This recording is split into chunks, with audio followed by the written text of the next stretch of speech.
রংপুর নিয়ে শুভেন্দুর হুমকি আর কর্নেল অলির এক বাক্যেই উল্টে গেল খেলা। তোমার কলকাতা নিয়ে নেব, এই একটা লাইন এখন কাঁপাচ্ছে দিল্লির সাউথ ব্লককে। কি হয়েছিল সেদিন? কেন একজন 85 বছর বয়সী সাবেক সেনা কর্মকর্তার একটা মন্তব্য নিয়ে এখন তোলপাড় শুরু হয়ে গেছে দুই দেশেই? চলুন জেনে নেওয়া যাক। ভারতের পশ্চিমবঙ্গের বিরোধী দলীয় নেতা শুভেন্দু অধিকারী দীর্ঘদিন ধরেই বাংলাদেশের রংপুর অঞ্চল নিয়ে নানা মন্তব্য করে আসছেন। তার এই বক্তব্যগুলো বাংলাদেশের রাজনৈতিক মহলে রীতিমতো ক্ষোভের জন্ম দিয়েছে। ঠিক এই প্রেক্ষাপটে সামনে এলেন একজন মানুষ যার পরিচয় আছে যুদ্ধক্ষেত্র আর রাজনীতির মাঠ দুটোই। লিবারেল ডেমোক্রেটিক পার্টির প্রেসিডেন্ট, মুক্তিযুদ্ধের একজন বীর সেনানী, কর্নেল অবসরপ্রাপ্ত ডক্টর অলি আহমদ বীর বিক্রম। একটা রাজনৈতিক অনুষ্ঠানে মাইক্রোফোনের সামনে দাঁড়িয়ে স্পষ্ট ভাষায় তিনি বলেন, শুভেন্দু যদি মনে করে রংপুর নিয়ে যাবে, তাহলে আমরা বলে দেব তোমার কলকাতা নিয়ে নেব। তুমি কি মনে করেছো? এই একটা মন্তব্যই এখন আজকের পত্রিকা এবং এনটিভি অনলাইনের মতো একাধিক সংবাদ মাধ্যমে আলোচনার বিষয়। আর এখানেই থামছে না ব্যাপারটা। আগামী কয়েক মুহূর্তে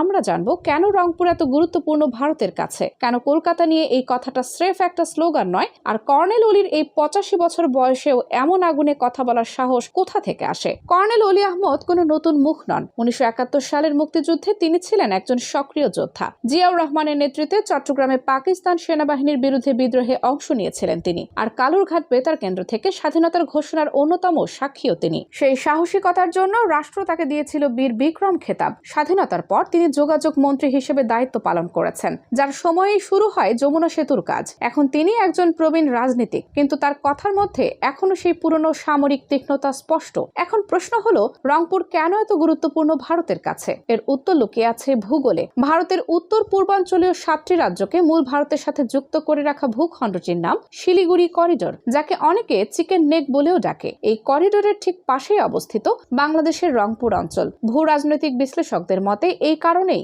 ভারতের কিছু রাজনীতিক রংপুর নিয়ে এত আগ্রহ দেখান। এটা নিতান্তই একটা ভূ রাজনৈতিক পর্যবেক্ষণ, কোনো প্রমাণিত পরিকল্পনার দাবি নয়। আর কলকাতা হলো পূর্ব ভারতের সবচেয়ে বড় অর্থনৈতিক ও সাংস্কৃতিক কেন্দ্র। তাই কর্নেল অলির এই একটা লাইন আসলে একটা স্পষ্ট বার্তা, তুমি যদি আমাদের সীমানার দিকে চোখ তোলো, আমরাও পিছিয়ে থাকবো না। কূটনীতির ভাষায় এটাকে বলা হয় ডিটারেন্স বা প্রতিরোধমূলক হুঁশিয়ারি। বাস্তবে কোনো দেশ রাতারাতি আরেকটা শহর দখল করতে যায় না, কিন্তু এই ধরনের কথা প্রতিপক্ষকে ভাবিয়ে তোলে। আর এই পুরো ঘটনার পেছনে আরেকটা গভীর প্রসঙ্গ আছে, যা ভুলে গেলে চলবে না। কর্নেল অলি দেশের ভেতরে দুর্নীতির বিষয়েও বারবার সরব হয়েছেন। সাবেক প্রধানমন্ত্রী শেখ হাসিনার একটা আলোচিত মন্তব্য সবার মনে আছে, যেখানে তিনি বলেছিলেন তার পিয়নেরও 400 কোটি টাকা আছে। এই একটা বাক্য বাংলাদেশের প্রশাসনে দুর্নীতির গভীরতা বোঝাতে দেশ জুড়ে আলোচিত হয়েছিল। কর্নেল অলির মতো নেতারা মনে করেন বাইরের চাপ মোকাবেলার আগে দরকার দেশের ভেতরের এই দুর্নীতির শেকড় উপড়ে ফেলা। তাহলে এখন প্রশ্ন হলো, শুভেন্দু অধিকারী কি এই জবাবের পর তার মন্তব্য থেকে সরে আসবেন,